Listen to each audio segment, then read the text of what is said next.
कीचड़ में जो फूल खिलता है उसका एक ही अर्थ होता है कि अगर फूल खिल रहा है तो उसका एक अर्थ समझ लो कि अपनी संभावना को साकार करने का अधिकतम प्रयास, बिना इस बात की परवाह किए कि कौन उसके पास आएगा और कौन नहीं आएगा।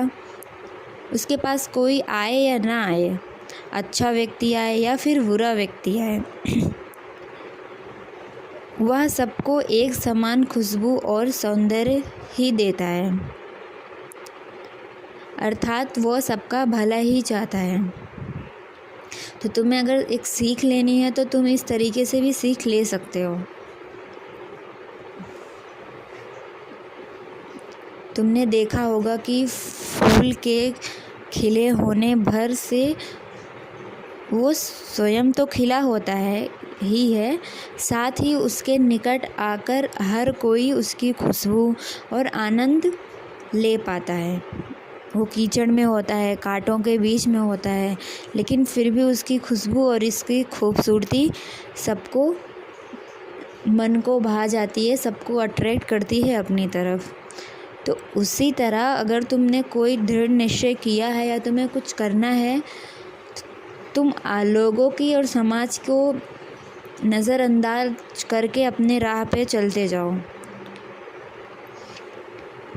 सिर्फ एक फूल के होने भर से ही कितनी तितलियां उस पर मंडराती है, मधुमक्खियाँ उसका रस पीती है।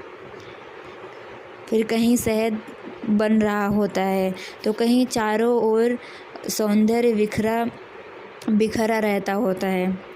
फिर कोई छोटा बच्चा उस पर बैठी तितली को देखकर मुस्कान छोड़ता है। अब तितली को देखकर कोई जवान तो हंसेगा ही नहीं, क्योंकि वह तो मशीन बन चुका है, वह तो मूड हो चुका है, तो क्यों हंसेगा। किंतु बच्चे की मुस्कान को देखकर उदास बैठी माँ का चेहरा भी खिल जाता है।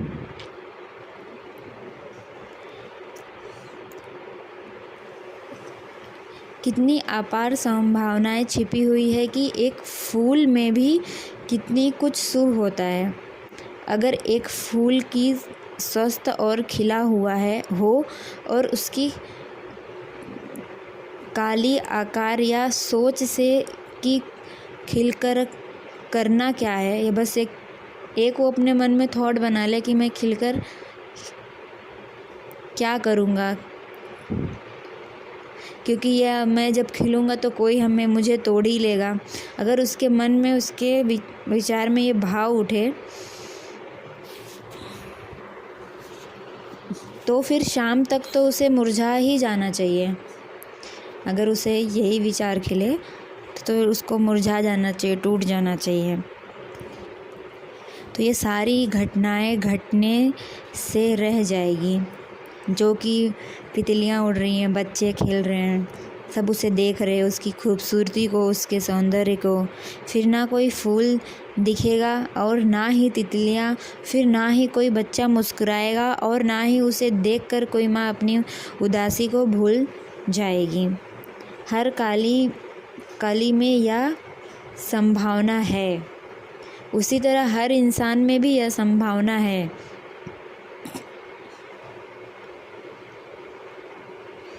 फिर तुम क्यों सोचते हो कि तुम्हारे अकेले से ही बदल जाने से क्या होगा। अकेले के ही सही हो जाने से क्या होगा। क्यों इस बात से घबराते हो कि तुम अकेले अगर सही काम कर भी लोगे तो क्या होगा।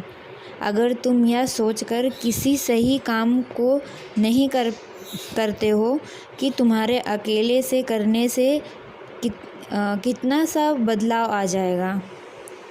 कुछ लोगों के सही हो जाने से सब कुछ तो ठीक नहीं हो जाएगा। तो ऐसी मूर्खता मत करना।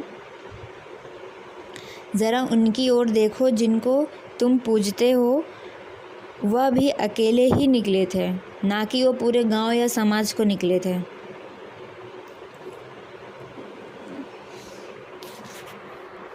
और आज इस दुनिया में अगर उनका नाम इसीलिए जानते हो क्योंकि वह निकले थे, इसीलिए जानते हो। नहीं तो अगर तुम्हारे जैसे उनके मन में भी वो थॉट आने लगे तो शायद आज उनका नाम नहीं होता। अभी जिसे तुम पढ़ रहे हो वह भी अकेला ही तुम तक पहुंचता है। यह मत भूलना कि यदि तुम स्वस्थ हो तो चाहे किसी अन्य को फ़र्क पड़ता हो अथवा नहीं, किंतु तुम्हारे स्वस्थ होने से तुम्हें फ़र्क पड़ता है। और यदि तुम बीमार हो तो तुम्हें ही फ़र्क पड़ता है। तुम कुछ भी होगे वो तुम्हें ही फ़र्क पड़ेगा, ना तो समाज को पड़ने वाला है, ना तो तुम्हारे आजू बाजू वाले लोग रहने वालों को फ़र्क पड़ने वाला है। वो तुम्हारे मन पे, तुम्हारे शरीर पे ही फ़र्क पड़ेगा। तो लोगों के लिए या किसी के लिए चेंज होने या बदलने की भाव मत रखो। अगर तुम्हें बदलना है तो तुम बदलो, उसके बाद तुम्हारी खुशबू, तुम्हारी महक, जिसको बदलना रहेगा वो तुम्हारे पीछे खुद ही आ जाएगा। जैसे कि तुम्हारे मन में ख़्याल आया कि मैं ये बात सुनूं या फिर उसकी पूजा करूं या फिर कोई बुक्स पढूं या फिर किसी ज्ञान की बातें करूं, तो उसी तरह जब तुम हो जाओगे तो तुम्हारे प्रति जिसका भी भाव रहेगा वो अपने आप ही चला आएगा तुम्हारे पास। जिसको उस राह पे चलना होगा तुम्हें कहने की ज़रूरत नहीं पड़ेगी।